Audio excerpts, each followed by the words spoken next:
जो उस राज्य के लिए आवश्यक है उन्हें राज्य से संबंधित विभागों को भेज करके, और जो भारत सरकार से संबंधित हैं वो भारत सरकार के संबंधित अधिकारी और एक प्रदेश शासन को ही भेज करके उस पर त्वरित कार्रवाई करें।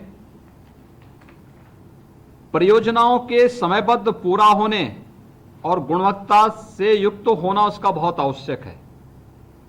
और मैं बार बार इस बारे में आप लोगों को सभी से कहूंगा कि हमें इसके लिए पूरी ताकत अपनी लगानी पड़ेगी। इसके लिए कार्यों का भौतिक सत्यापन होना, इसके लिए हमें समय पे भूमि की उपलब्धता कराना और शासन स्तर से धनराशि अवमुक्त कराने के लिए समय पे हम यूसी भेजने की कार्रवाई भी करें। ये कार्य प्राथमिकता के आधार पर हमें करने पड़ेंगे, क्योंकि समयबद्ध ढंग से चलने वाली किसी भी कार्य परियोजना का लाभ जनता को होता है, जनता में एक उत्साह होता है, शासन की छवि बनती है और उस परियोजना से जुड़े हुए जनप्रतिनिधियों के साथ साथ प्रशासनिक अधिकारी और कार्यदायी संस्था की भी अपनी एक अलग छवि जनता के सामने बनती है। इसलिए इस पे विशेष ध्यान दिए जाने की आवश्यकता है। कोविड-19 का खतरा टला नहीं है। पिछले 6 महीने से लगातार हम लोग इससे जूझ रहे हैं। आज 6 महीने पूरे हो चुके हैं और इन 6 महीनों में हम लोगों ने अनेक उतार चढ़ाव देखे हैं। भारत भी पूरी दुनिया के अंदर बहुत सुरक्षित स्थिति में है और उत्तर प्रदेश भी देश के अंदर एक सुरक्षित स्थिति में है। लेकिन सतर्कता और बचाव के लिए जितने व्यापक कार्य योजना हम बना सकते हैं, हर एक जनपद में हम बनाएं। हर एक जनपद में लेवल 2 और लेवल 3 के हॉस्पिटल की श्रृंखला खड़ा करने की तैयारी करें। कॉन्टैक्ट ट्रेसिंग से लेकर के सर्विलांस को मजबूत करने, टेस्टिंग की कार्रवाई को और युद्ध स्तर पर आगे बढ़ाने की आवश्यकता है। जागरूकता के कार्यक्रम, इन्फोर्समेंट के कार्यक्रम को भी हम आगे बढ़ाएंगे तो हम व्यापक पैमाने पर संक्रमण को रोकने में हमें मदद मिलेगी। इसलिए कोविड-19 के प्रति हर हाल में पॉजिटिविटी रेट को हम 4% से नीचे लाने और डेथ रेट को 1 से नीचे लाने की हमारी पूरी ताकत लगनी चाहिए। इस पर अच्छी कार्य योजना आप बनाएं। कुछ जनपदों के लिए आज हमने अतिरिक्त नोडल अधिकारी तैनात किए हैं, वे कल तक आपके जनपदों में पहुंचेंगे, उनके साथ बैठ करके कार्य योजना बनाइए। और परसों में स्वयं भी परसों शाम को कोविड-19 पर एक बृहद वीसी करने जा रहा हूं पूरे प्रदेश के अंदर कि क्या हमारी रणनीति होनी चाहिए। प्रधानमंत्री आवास योजना, मुख्यमंत्री आवास योजना, स्वच्छ भारत मिशन के अंतर्गत जो बनने वाले शौचालय हैं, इनका 100% जियो टैग कराइए और एक एक का भौतिक सत्यापन करके सर्टिफिकेट लीजिए। उन योजनाओं में नाम लिखिए, किस योजना से बने हुए हैं, पब्लिक को जानकारी होनी चाहिए और कितनी धनराशि उसे उपलब्ध कराई गई है उसमें अंकित करवा दीजिए। इसके अतिरिक्त अन्य लोगों को भी जानकारी होती है, उसके अंदर भी एक लालसा होती है कि मुझे भी इस योजना का लाभ मिले, तो अन्य जो लोग इससे अब तक लाभान्वित नहीं हुए हैं उनको भी हम इन योजनाओं से लाभान्वित करने का कार्य करें। सामुदायिक शौचालय और ग्राम सचिवालय का निर्माण होना है। देखिए, इस रुचि लेने का लाभ आपको मिलेगा, जनपद को मिलेगा। अभी बहुत सारे जनपद, इस कमिश्नरी के अंदर 6 जनपद हैं जिनमें जो ग्राम सचिवालय के लिए साइट चिन्हांकन होना है। सीतापुर में 254 गांवों में अभी तक साइट चिन्हांकन नहीं हुआ है। लखीमपुर खीरी में 181, हरदोई में 61, उन्नाव में 21, लखनऊ में 2। मैं संबंधित जिलाधिकारियों से कहूंगा कि वे मान्य जनप्रतिनिधियों के साथ बैठ करके ग्राम पंचायतों में जमीन की व्यवस्था करवा करके प्रशासनिक स्वीकृति अविलंब उपलब्ध कराएं। प्रशासनिक स्वीकृति में भी बहुत सारे प्रस्ताव लंबित हैं। लखीमपुर खीरी में 244, लखनऊ में 65, हरदोई में 13, रायबरेली में 2। यानी ये लंबित नहीं रहने चाहिए। तत्काल इस पे कार्रवाई करते हुए और माननीय विधायक को, माननीय सांसद को ले जाकर के नारियल फुड़वा दीजिए, वहां पे कार्य प्रारंभ करिए। कार्य की क्वालिटी के साथ ये कार्य आगे बढ़ सके, इसके लिए पूरी तैयारी वहां पर की जानी चाहिए। अनावश्यक विलंब इसमें न हो। सामुदायिक शौचालय का निर्माण एक ऐसे स्थल पर करें जहां पे गांव के लोग या गांव के सार्वजनिक कार्यक्रम होते हों और अधिक से अधिक लोग उसका उपयोग कर सकें और उसकी साफ सफाई की व्यवस्था को भी आप उसके साथ जोड़िए। ये कार्य वहां पर आगे बढ़ने चाहिए। स्मार्ट सिटी और अमृत योजना की जो परियोजनाएं हैं अभी भी काफी बहुत इसकी स्पीड स्लो है, इसमें स्पीड बढ़ाने की आवश्यकता है। इतनी अच्छी योजनाएं, पैसे की कमी नहीं, लेकिन उस धनराशि को समयबद्ध ढंग से परियोजना पे लगाना और परियोजना को एक स्पीड के साथ आगे बढ़ा देना। सिवर लाइन का है, पेयजल की योजनाएं हैं, स्मार्ट सिटी में आईटीएमएस से जुड़े हुए बहुत अच्छी योजनाएं हैं और भी बहुत अच्छे अच्छे कार्य योजनाएं आप बना सकते हैं। हमें इनको तेजी के साथ आगे बढ़ाना पड़ेगा, निर्णय लेने की क्षमता को विकसित करना पड़ेगा, जनप्रतिनिधियों के साथ संवाद बनाना पड़ेगा और इन कार्यों को आगे बढ़ाने के लिए हम पूरी तत्परता के साथ कार्य करें। आत्मनिर्भर भारत पैकेज के अंतर्गत जो कार्य योजना शासन ने आपको सौंपी है हर एक जनपद में, हम उसमें तेजी के साथ कार्य करें। कृषि इंफ्रास्ट्रक्चर पर भी बहुत बड़ा कार्य होना है। इन दोनों योजनाओं में बैंकों की भूमिका होगी। जिला स्तरीय बैंकर्स कमेटी के साथ हमें बैठना पड़ेगा, जनप्रतिनिधियों को उनके साथ बिठाइए। राज्य स्तर पर हमने स्टेट लेवल बैंकर्स कमेटी की बैठक कई बार हम कर चुके हैं। इसको और तेजी के साथ आगे बढ़ाने का कार्य अगर हम कर सकेंगे तो बहुत लाभ आपको इसके माध्यम से प्राप्त होने जा रहा है और मैं चाहूंगा इस कार्य को हम तेजी के साथ आगे बढ़ाएं। पेयजल की योजना और उसके कनेक्शन, अमृत योजना में जहां सिवर लाइन बिछ जा रहा वहां कनेक्शन उपलब्ध करवाइए।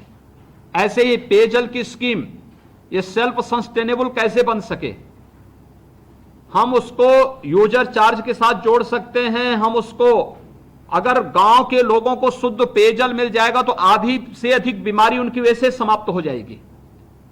हम आज भी ये नहीं समझ पा रहे हैं कि ज्यादातर बीमारियों का कारण अशुद्ध पेयजल है, इसलिए शुद्ध पेयजल आधी से अधिक बीमारियों को समाप्त कर देगा।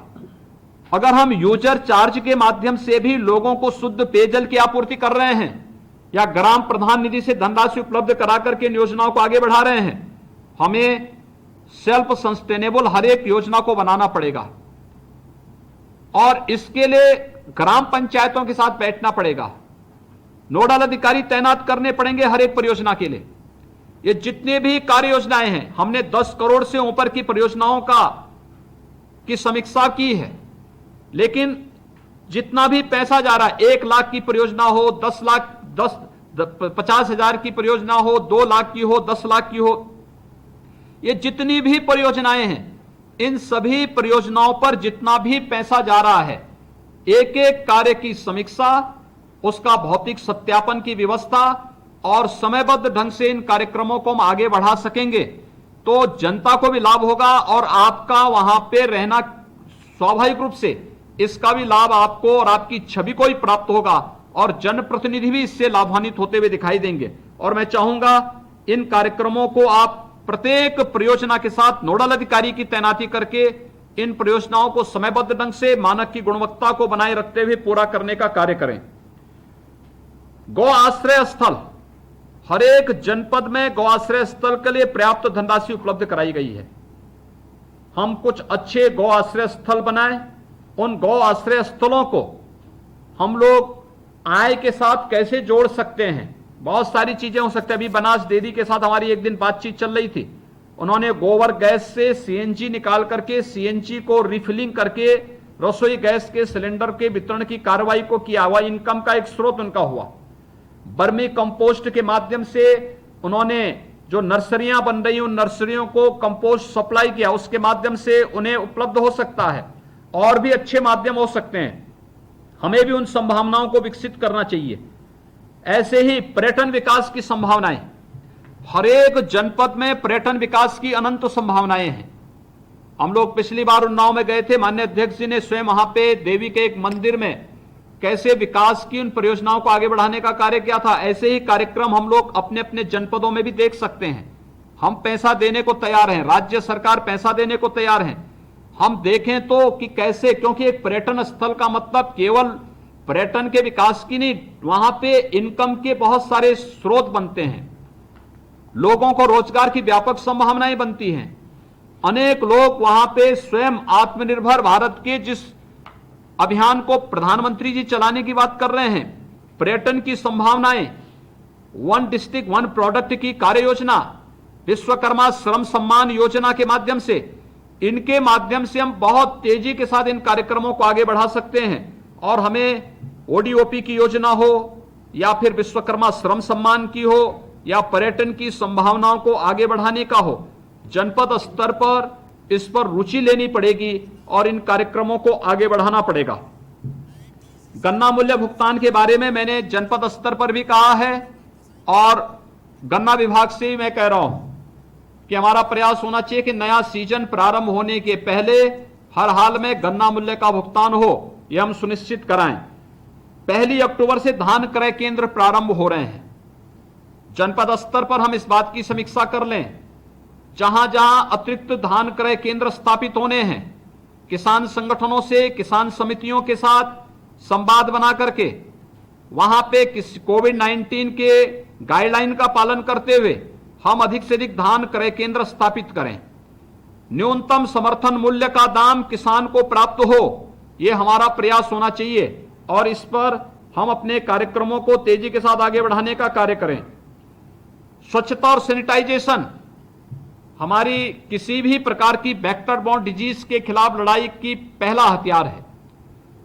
अगर हम स्वच्छता की आदत लोगों को देते हैं, प्लास्टिक को पूरी तरह बैन करते हैं, लोगों की आदत और व्यवहार का हिस्सा स्वच्छता बनती है, तो बहुत सारी बीमारियां अपने आप इससे समाप्त होती हुई दिखाई देती हैं और हमें अपने कार्यक्रम का हिस्सा इसे बनाना पड़ेगा। तहसील दिवस यानी संपूर्ण समाधान दिवस और संपूर्ण थाना यानी समाधान जो थाना दिवस हैं, थाना समाधान दिवस अब प्रारंभ हो रहे हैं। हम पूरी सतर्कता के साथ कोविड-19 की गाइडलाइन का पालन करते हुए इसे आगे बढ़ाने का कार्य करें। हर एक जनपद में, हर एक थाने में ये 4 दिवस महीने में 2 दिन संपूर्ण समाधान दिवस तहसील दिवस के रूप में और महीने में 2 दिन थाना समाधान दिवस, ये जितनी भी समस्याएं हैं इनका समाधान करने की तैयारी हर स्तर पर हम लोग, हर एक जनपद में, तहसील स्तर पर, थाना स्तर पर, इसको हम अभी से इसकी तैयारी कर लें। बरसात हुई है, बरसात के कारण सड़कों में गड्ढे बन चुके हैं और अधिकतर माननीय जनप्रतिनिधियों ने भी ये पीड़ा व्यक्त की है। ग्रामीण हो या शहरी क्षेत्र में जिस भी विभाग की सड़कें हैं, पीडब्ल्यूडी, नगर विकास, ग्राम्य विकास, गन्ना विभाग, मंडी समिति या पंचायती राज से जुड़ी हुई सड़कें या फिर सिंचाई विभाग की सड़कें, जिस भी विभाग की सड़कें हैं, आरईएस से जुड़ी हुई सड़कें, ये सभी सड़कों को गड्ढा मुक्त करने और गड्ढा मुक्त करने के साथ ही जहां पे सड़कों के नवनिर्माण की कार्रवाई होनी है उसको भी हम त्वरित गति से आगे बढ़ा लें। याद रखना, सड़कों को गड्ढा मुक्त करने या नवनिर्माण की कार्रवाई में उसकी गुणवत्ता का ध्यान हम अवश्य रखें कि वह टिकाऊ हो और जन विश्वास का प्रतीक बन सके। इस कार्य को हम तत्काल आगे बढ़ाएं। ऊर्जा विभाग इस बात को सुनिश्चित करें, शासन स्तर पर भी और जनपद स्तर पर भी, कि विद्युत की आपूर्ति रोस्टर के अनुसार हर एक ग्राम पंचायत में या हर नगर निकाय में प्राप्त होती रहे, कहीं भी समस्या ना हो। टोल फ्री नंबर निरंतर सक्रिय रहना चाहिए। ट्रांसफार्मर खराब होते हैं या कहीं पे विद्युत की लाइन जर्जर है, वहां पे उसको बदलने की कार्रवाई करनी है। जो भी करना है समयबद्ध ढंग से इन कार्यक्रमों को आगे बढ़ाएं। और जो बिजली के फेक बिल आ रहे हैं इस पर हम प्रभावी कार्रवाई करें। मीटर जंप नहीं करना चाहिए। अगर किसी उपभोक्ता ने 100 रुपए की बिजली जलाई है तो उसको 100 ही रुपए का बिल जाना चाहिए, 1000 का नहीं जाना चाहिए। और अगर किसी स्तर पर कोई इस प्रकार की कार्रवाई कोई गलत बिल भेज रहा है तो उसमें जवाबदेही भी वहां पे तय होनी चाहिए। हमें प्रदर्शनों का राजस्व वसूली को भी आगे बढ़ाना पड़ेगा। विरोध में देश भर में देखिए, आपने देखा होगा 6 के 6 जनपद में जो राजस्व वसूली है अभी भी कम है। हम धीरे धीरे करके, जैसे वाणिज्य कर में ही रजिस्ट्रेशन बढ़ाने, रिटर्न भरने की ट्रेनिंग देने, अन्य कार्यक्रमों को आगे बढ़ा सकते हैं। ऐसे ही माइनिंग से जुड़े हुए मामले होंगे, समय से टेंडर कर लेना, समय पे टेंडर करने के बाद उसे उठवा लेने की व्यवस्था करना और रॉयल्टी समय पे जमा करवा लेना। ये कार्य समय पे करेंगे तो जिले के अंदर भी डिस्ट्रिक्ट मिनरल फंड में भी पैसा आएगा और साथ साथ शासन स्तर पर भी राजस्व की प्राप्ति होगी। हमें जब शासन में राजस्व आएगा तभी हम डेवलपमेंट के कार्यक्रमों के लिए भी पैसा दे पाएंगे। यद्यपि शासन स्तर पर डेवलपमेंट के कार्य के लिए धनराशि की कोई कमी नहीं, जनपद स्तर पर उसकी निरंतर समीक्षा करते हुए इन कार्यक्रमों को आगे बढ़ाएं। जनप्रतिनिधियों के साथ बेहतर संवाद का कार्यक्रम, ये बेहतर संवाद हो विकास कार्यों के लिए भी और अन्य जन समस्याओं के समाधान के लिए भी। अनावश्यक रूप से एक द्वंद्व की स्थिति नहीं आनी चाहिए। विकास की जितनी भी योजनाएं जनपद स्तर पर चल रही हैं, वो छोटी हो बड़ी हो, उसमें शासन का पैसा लगा है। शासन का पैसा किसी व्यक्ति का पैसा नहीं, जनता का पैसा है। इस पैसे का 100% उपयोग होना चाहिए और कहीं भी इस राशि का दुरुपयोग न होने पाए। लेकिन हम समयबद्ध ढंग से इस कार्यक्रम को आगे बढ़ा करके पूरी अच्छे ढंग से इन कार्य योजनाओं को आगे बढ़ाने का कार्य करें और समय समय पर जनप्रतिनिधियों को भी इन योजनाओं से अवगत कराते रहेंगे, अच्छा होगा। आत्मनिर्भर पैकेज में और कृषि इंफ्रास्ट्रक्चर में मैं आपसे चाहूंगा बैंकों के साथ बैठक करिए और बैंकों से लोन मेला लगाने के लिए उनको एक टारगेट दीजिए, हर एक बैंक को, कि आपको इतने लोगों को लोन उपलब्ध कराना है। एमएसएमई यूनिट हो, यूथ को कोई अपना नया स्टार्टअप तैयार करना हो, स्थापित करना हो, या कोई नया कार्यक्रम वहां आगे कोई बिजनेस प्रारंभ करना चाहता है, कोई कार्य प्रारंभ करना चाहता है, एक इसके लिए। दूसरा, कृषि इंफ्रास्ट्रक्चर पे अच्छा काम हो सकता है, बहुत सारे लोगों को आप रोजगार दे सकते हैं। कृषि इंफ्रास्ट्रक्चर में खासतौर पर विकासखंड स्तर पर भंडारण गृह बनने हैं, कोल्ड स्टोरेज बनने हैं। प्रधानमंत्री पैकेज में इसमें सब्सिडी की व्यवस्था है।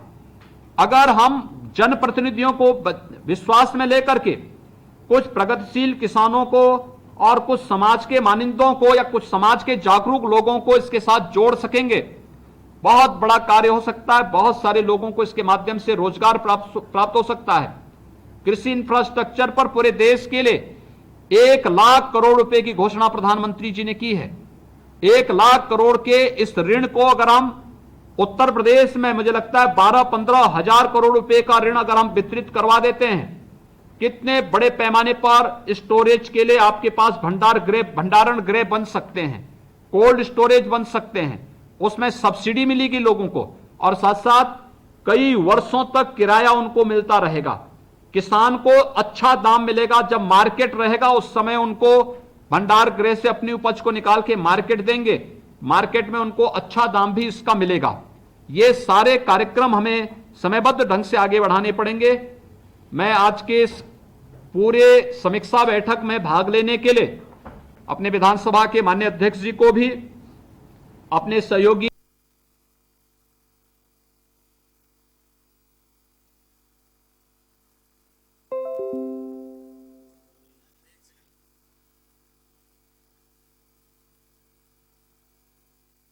कई वर्षों तक किराया उनको मिलता रहेगा, किसान को अच्छा दाम मिलेगा, जब मार्केट रहेगा उस समय उनको भंडार गृह से अपनी उपज को निकाल के मार्केट देंगे, मार्केट में उनको अच्छा दाम भी इसका मिलेगा।